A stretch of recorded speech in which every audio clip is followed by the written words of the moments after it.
people told me, they said they would ask me, it's got to feel like you're, drinking water through a fire hose right now. And I just chuckled to myself, and I'm saying, compared to that experience in Jacksonville, those last 5 games, and having 11 games, 3 games in 11 days, and new owner and all that, this is nothing.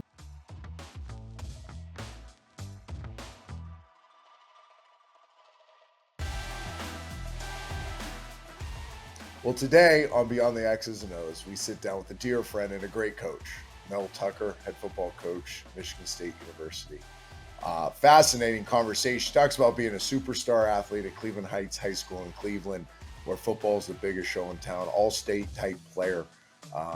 Really cool conversation around dual sport athletes, what he learned from being a dual sport athlete, and now at Michigan State, how he bases some of his evaluation on players that are dual sport athletes. His recruiting process that got him to the University of Wisconsin, and a list of names that he was with at the University of Wisconsin that will blow your mind under Barry Alvarez. His quick climb up the coaching ladder, it actually started at Michigan State, the place where he is now the head coach. His first coaching advice he got from Nick Saban. And then to me, maybe the most fascinating part of the conversation was the hardest job he ever had. The hardest job he ever had was when he was the interim coach for the Jacksonville Jaguars in 2011. How the complexity and challenges of that helped him be successful when he got the head job at Colorado and now Michigan State. We get his take on NIL, the portal, how they've embraced it, and obviously we talk about his family that's been the support system behind all of this. I think you'll really enjoy this conversation with Mel Tucker.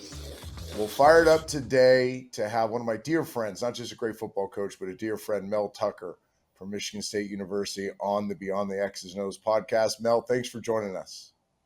Hey, thanks, Trent. Thanks for having me, bro. I appreciate you. We jump in the same way with every guest, whether it's a Hall of Fame quarterback or a big-time coach. I want to know what Friday Night Lights was like at Cleveland Heights High School. I want to talk me through your first start as a high school football player and what that atmosphere was like and what your nerves were like and everything going inside you. Yeah. Football is huge in Ohio, right? And, growing up a Browns fan, you always want to play football. And the high school was a place where, it was the biggest show in town, and we had a really good basketball team, but football was a deal. And you grew up in my neighborhood, like going to the high school games and wanting to play on the field. And I can remember getting out there as a sophomore, playing on defense, and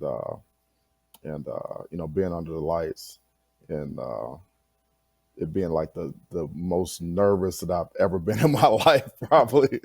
It's going out there with all the friends, all the people you grew up with, all the parents, all the like everyone in the whole neighborhood, everybody in the whole school, watching you and not wanting to screw up.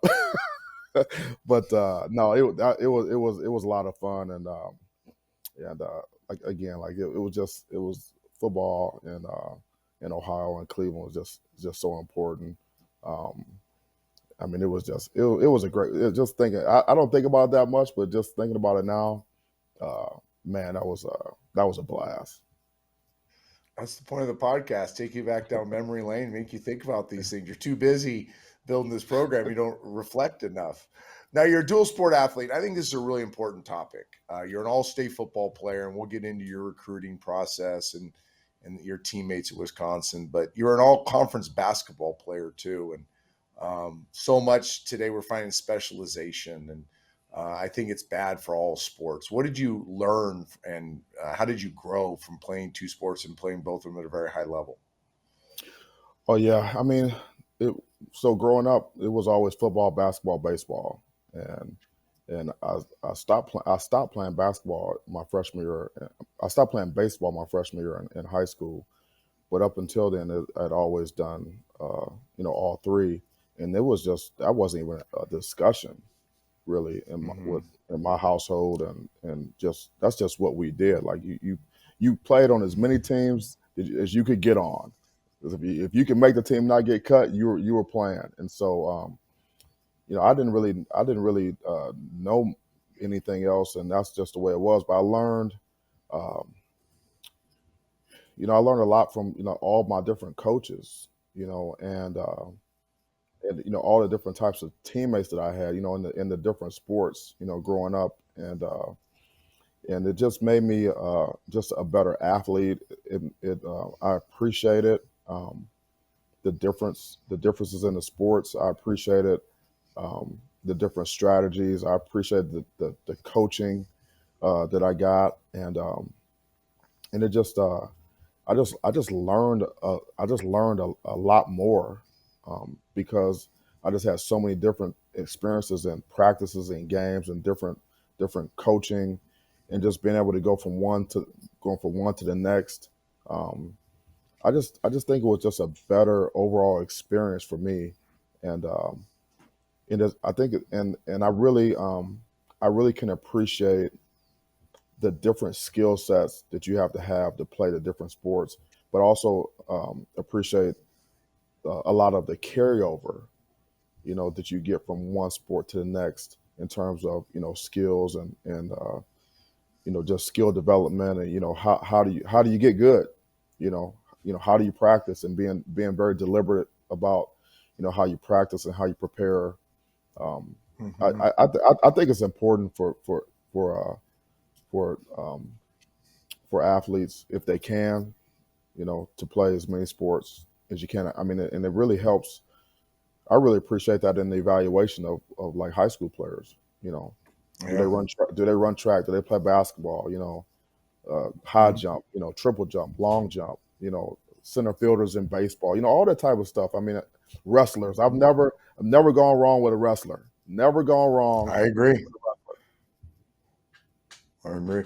Different roles too. I think sometimes, and to speak into this, but we had Mark Sanchez on last season on the podcast, and he had the greatest dual sport athlete answer. He said, he was a superstar in football. In fact, he was one of the first like true five stars when the star rankings were first coming out in Yeah, football. But yet he was a sixth man in basketball and on a great team. And he had to yeah, learn how to go from the star and the dude to yeah, the sixth man and the grinder and the grunt work guy. Do you yeah. see that as well? Do you think there's value in that? Oh, there's huge value in that. I see that all the time with the guys that we recruit that like play basketball. They're like a great 4 or 5 star football player, but they play basketball and they come off the bench, or they're Yep. they're out there to give their five fouls, get some rebounds and get out of there, and Yeah. but it's I respect that. I respect that.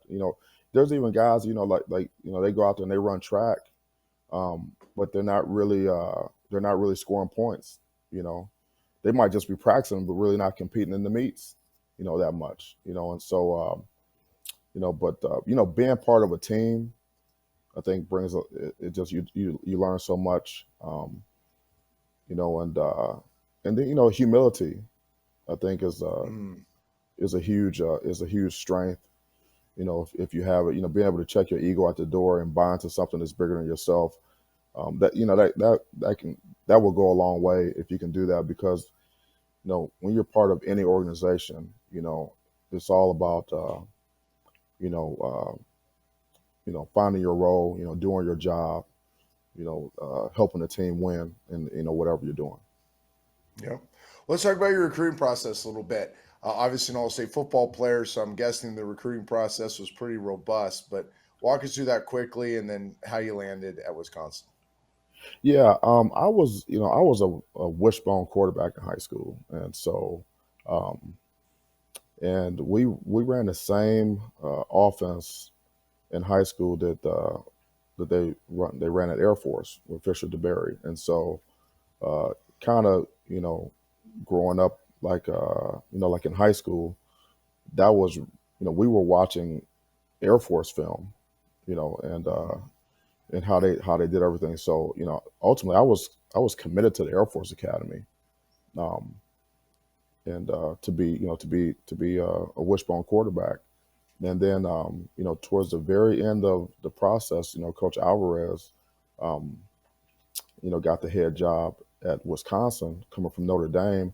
And Notre Dame, they were looking at me as a defensive back, and I remember Chuck Heater called me and said, "Hey, listen, it's not going to work out here at Notre Dame for you, but I know that you're committed to Air Force, but I think that you should you know take a look at Wisconsin." And Coach Alvarez just got the job there because he and Chuck were on the staff at Notre Dame together. And so um, and Coach Alvarez hired a coach by the name of Russ Jakes, who had recruited as an offensive coordinator. He had recruited uh, a teammate of mine a couple years ago to go to Northwestern, and Russ Jakes was from Cleveland. And I remember him calling me and saying, "Hey, we just got here.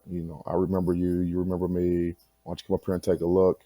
And so, I decided to do that. A guy that Mario Russo was a guy who coached my dad in college, was in the administration, in the athletic administration there. And Donna Shalala was the chancellor, and she's from Cleveland. So I had some connections there, and so I took a look, and I said I may not be a quarterback, I may not end up being a quarterback, but I really liked what I saw. The program had been on the decline, but they took me to a hockey game, a hockey Okay. game there in Madison, and the place was going berserk.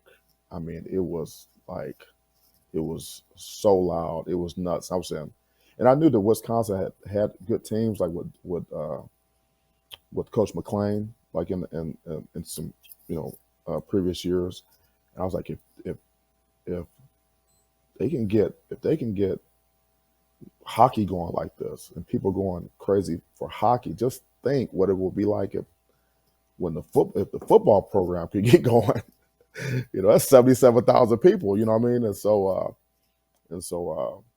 and ultimately that's what happened. But so I ended up going there, and it was a great experience for me, and learning from Coach Alvarez and his staff. But that was pretty much my process. Well, it's pretty incredible. I think your time at Wisconsin, I don't know if you've ever even thought about this, but your time at Wisconsin really can tell a story about the power of football and the networking in football. Obviously, Coach Alvarez did an incredible job with the football team. Earl Bevel, who's now the Mhm. OC at the Jacksonville Jaguars, Chris Ballard, who's the general manager of the Indianapolis Colts, Troy Mhm. Vincent, who's with the NFL. I mean, you're Mhm. talking about identifying the right characteristics in people and then helping them launch not just into the NFL, but then a life after the NFL. So a pretty unique class and kind of a vignette of how powerful the networking tool football is. What else Yep. from your time in Wisconsin did you take with you as you've gone down this coaching journey? Mm. Yeah, it's amazing that you bring that up. I mean, Todd Orlando was a great defensive Mm, coordinator. He was at Texas and yeah. USC most recently, and Joe Rudolph, offense line guy, offensive coordinator.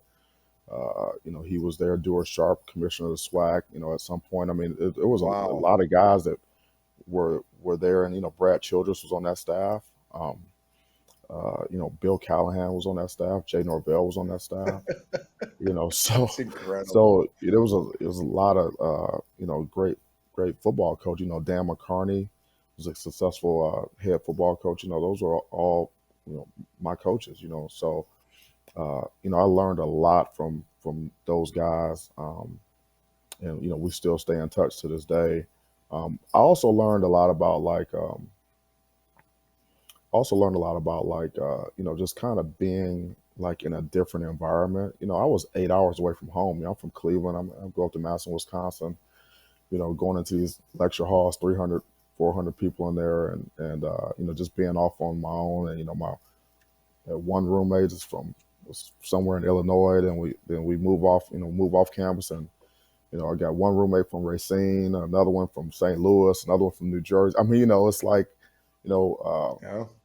All these different types of guys, all these guys from Wisconsin, from these small towns in Wisconsin. We were all like, we kind of all bonded, and it was just a it was a different experience for me.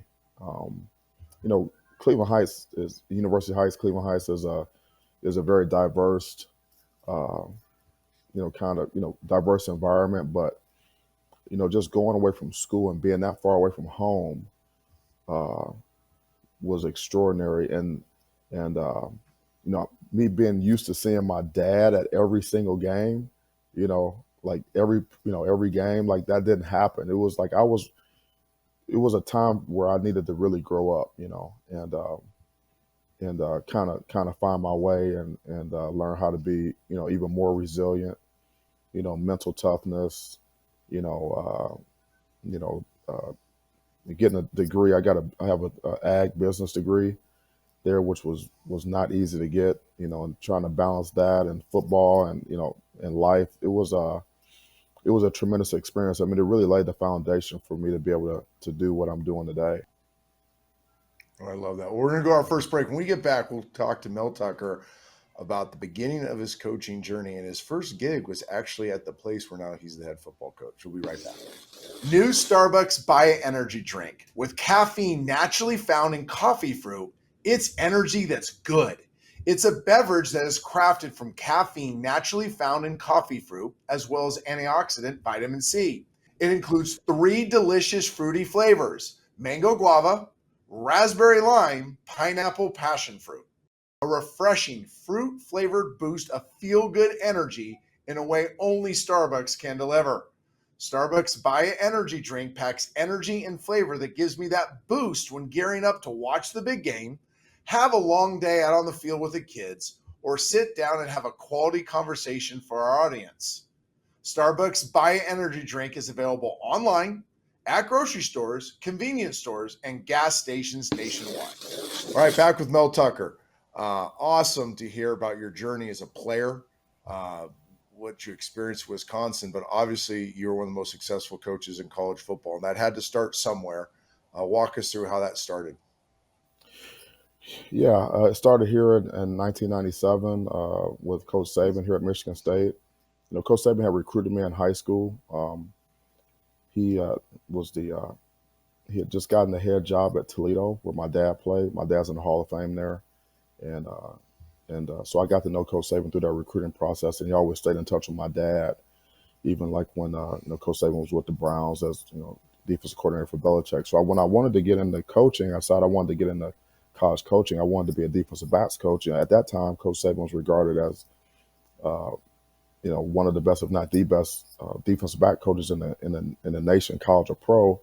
And I connected with him, and he he hired me as as a graduate assistant. In '97, I was making $400 a month for like 2 seasons, and that's it's kind of how I got started. I mean, 3 of the first 4 years of my coaching career, I was with Coach Saban. And All right, let's lean into that a little bit because you just blew by that. And there's so many young coaches listening. And I've launched a few from here into the college world of GAs. I know you have them come through every year. And today's young coach thinks a GA job's kind of a 1 year thing, and then they climb the ladder. What advice would you give to young coaches out there right now? They're just starting to climb the ladder, and they're like, okay, Mel Tucker's going to tell me one piece of advice. He was with Nick Saban as a first year GA. What allows you to succeed as a young coach? well, I remember Coach Saban told me day one. He says, the best players don't necessarily make the best coaches, and coaching is teaching, and you're gonna have to learn how to coach. You're gonna have to learn how to coach, and and that was and that's what I did, and it was difficult because you're not you're not making money. Um, at that time there weren't analysts and quality control guys and all. It was two GAs on defense, two GAs on offense. There were two guys were off the field, two guys were on the field, and that was it. And the coaches, and that's all you had. I mean, you had to do everything. it was changing the ink in the copy machine, going to get lunch, gassing up cars, picking kids up from elementary school, shoveling driveways, w- filming. I was working in the weight Whatever room, it took. whatever it took, and so what I tell guys is take the opportunity to learn every aspect of the game.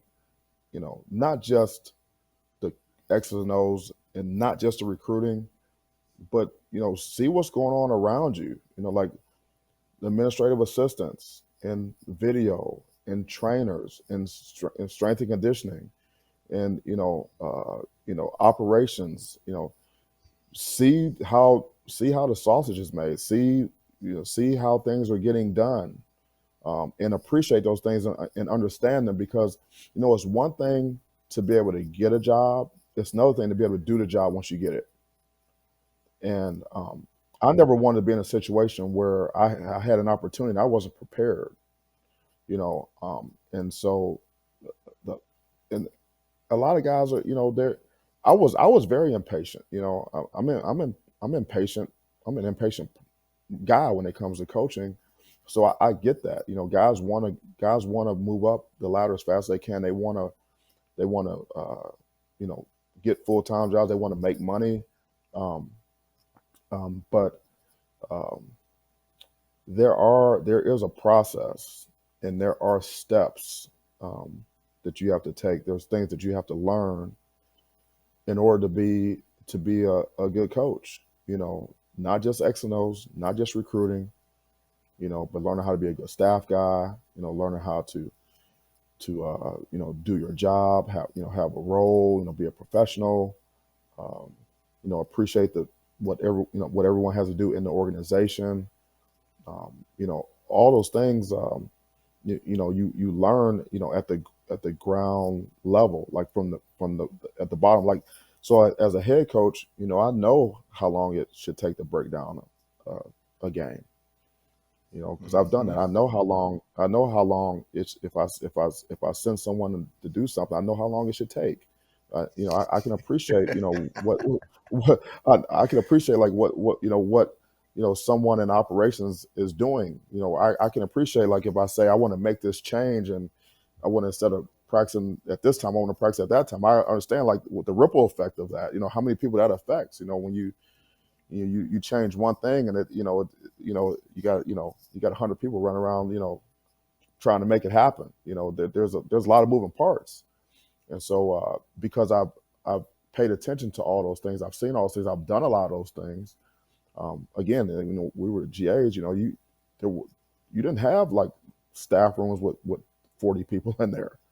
You had the nine coaches, the head coaches, and the two GAs, and that was it, man. Like, everything that needed to be done was you got done with those guys, and there was no job too small, for anyone. And I think that's the thing, that the guys that are, again, I can appreciate guys wanting to go, because I wanted to go, and but I think it's important to appreciate the position that you have, and appreciate the opportunity to learn uh, as much as you can, without being the guy that's on the spot.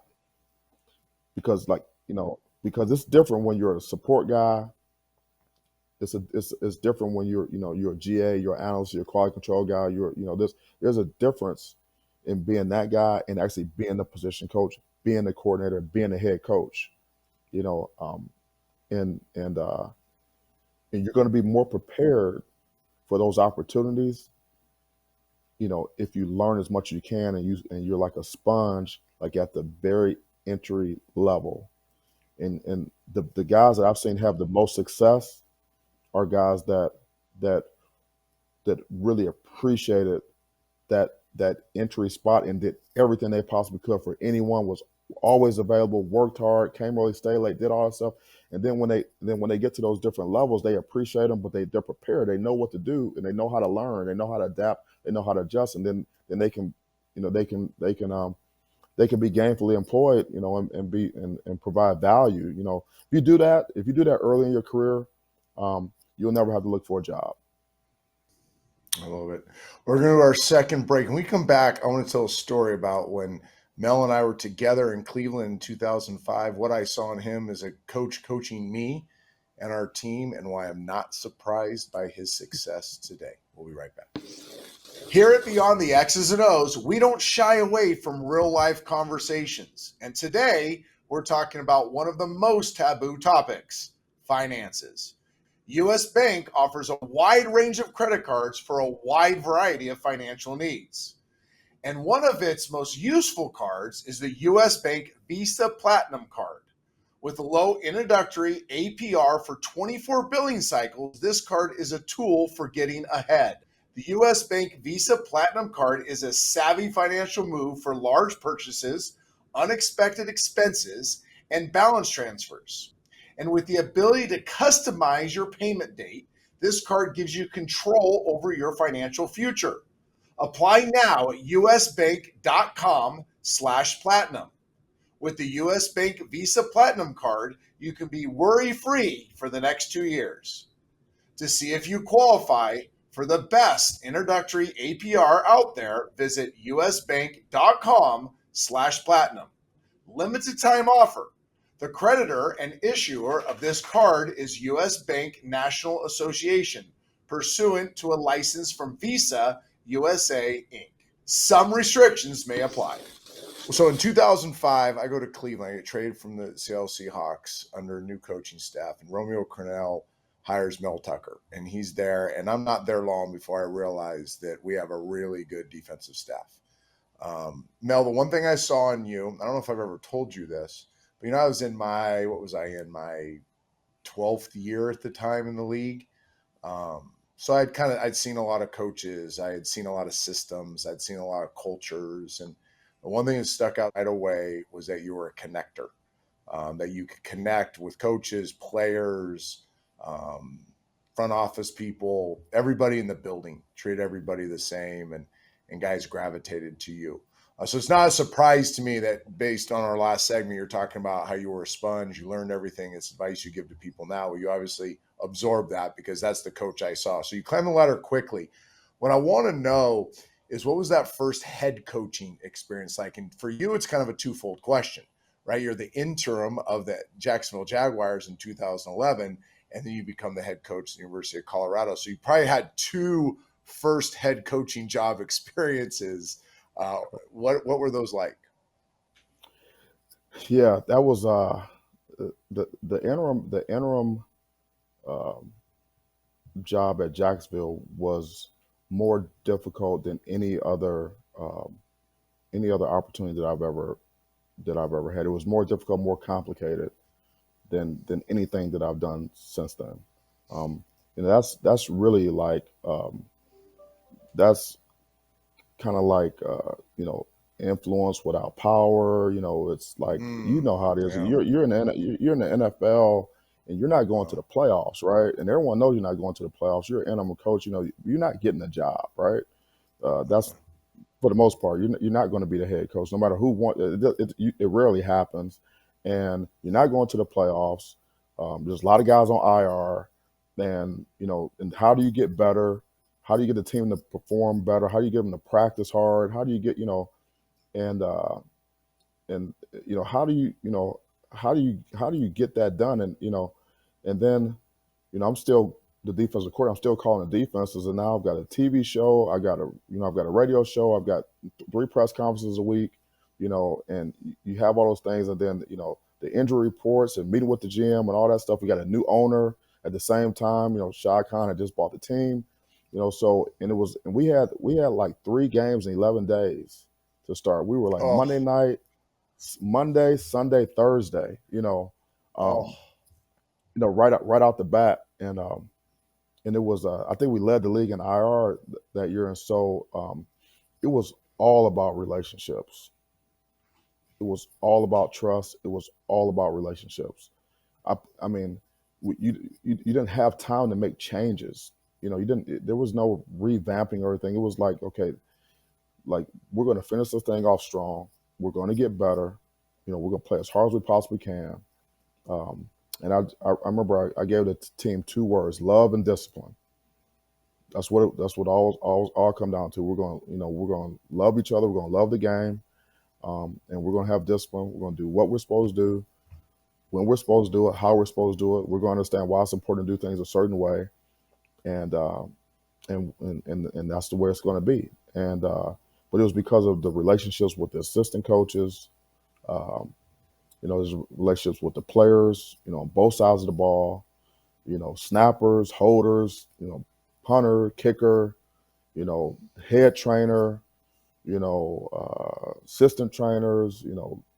Cafeteria.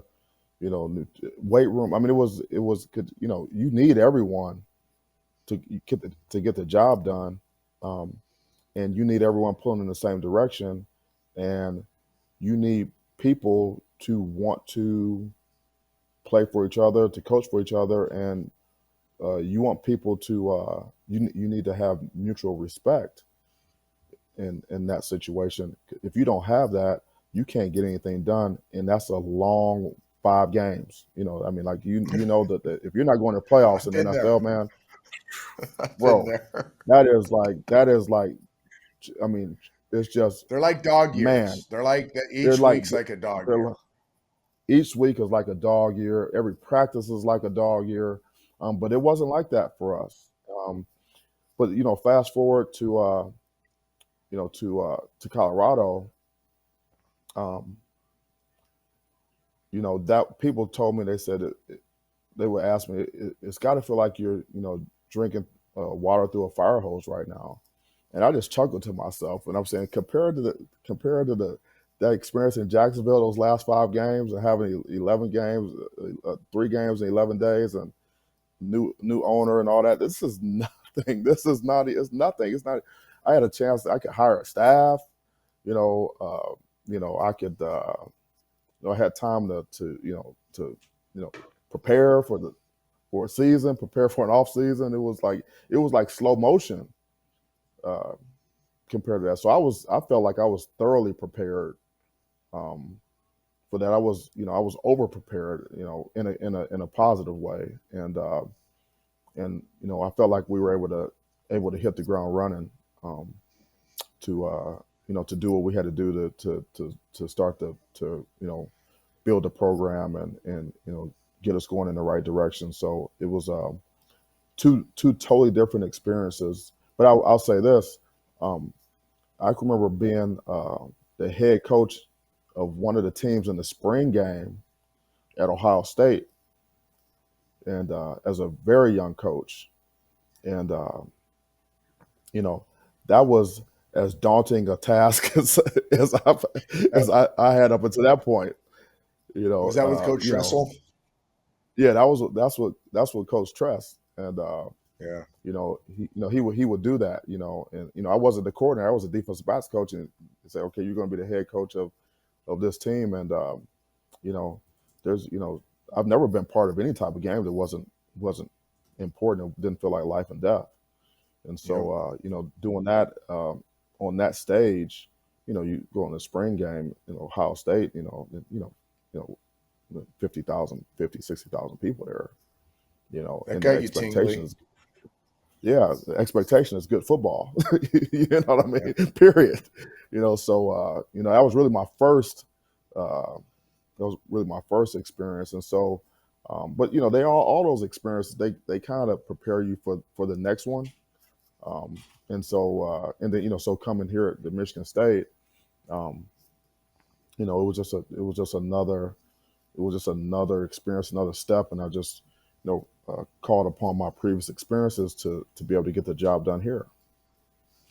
I love how you segued yourself there. You must be a TV guy when you're done coaching because you just basically teed yourself up. Like those experiences, the richness of what you went through, good and bad, Jaguar situation, the success you had at Colorado launched you to now Michigan State, the place where you started your coaching career. You're doing an incredible job. Now we're running out of time. I want to be really respectful of your time, Mel. So I really want 2 things here in the next 8 minutes. Your take on name, image, likeness, and the portal, kind of how all that fits together. And then why a Spartan? Why should a young player out there want to be a Spartan? The floor is yours. Yeah.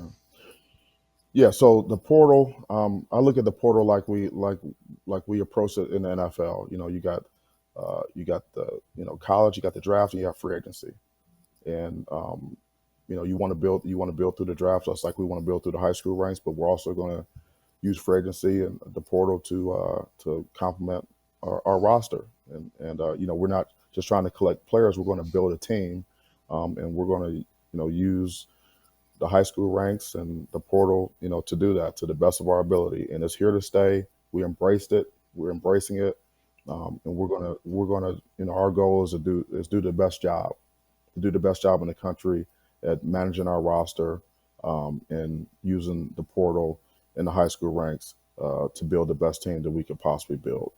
And name, image, and likeness is again, it's new, um, but it's here and it's real. It's like it's right now, and so and you look at it. I kind of look at it like the NFL. Everyone in the NFL doesn't make the same amount of money. And one guy might be in Nikes, another guy might be in Under Armour, another guy might be in Adidas. You know, uh, but at the end of the day, you still have to uh, have a team. You have to build a football team, and you have to get guys to buy into to something that's bigger than themselves. And regardless of how many likes you have, and what type of NIL deal you have or you don't have, or whatever, at the end of the day, like, they build great teams in the NFL, you know, and so why can't you do that at the college level? Well, you have to be able to do that because that's the world that we're living in now. We're moving more towards that, and it's real. And so I embrace that, and you know how it is, in the NFL, you know, when you kick that ball off, nobody's thinking about how much money guys make. We're all equal, baby. You're all equal. We're all equal, and players, coaches, everybody. We got a common goal, and it's better for everyone if you win. Yep. It's better for everyone if you win, and so that's the approach. That's how I see it, and we're going to navigate it to the best of our ability. Why Michigan State? Michigan State has a great history. We have 6 national championships. We're one of 3 teams that have been in the college football playoff. Great tradition in terms of integrating college football in the '60s. 1966, we had 20 black players, on our team. It's really a trailblazer in that regard. It's always been a place of opportunity and diversity, and it's the same way now. Our goal is to win a national championship, and compete for national championships and be in that conversation year in and year out. The goal is to win every game on our schedule. We're going to do that through culture of connection, accountability, sense of urgency, attention to detail, teamwork. Okay, we're going to do it with the culture, and we're going to do it with a relentless mindset of high velocity, nonstop, day in and day out, striving to get better each and every day towards our goals. Uh, that's what we're in it for. We're going to recruit at a very, very high level.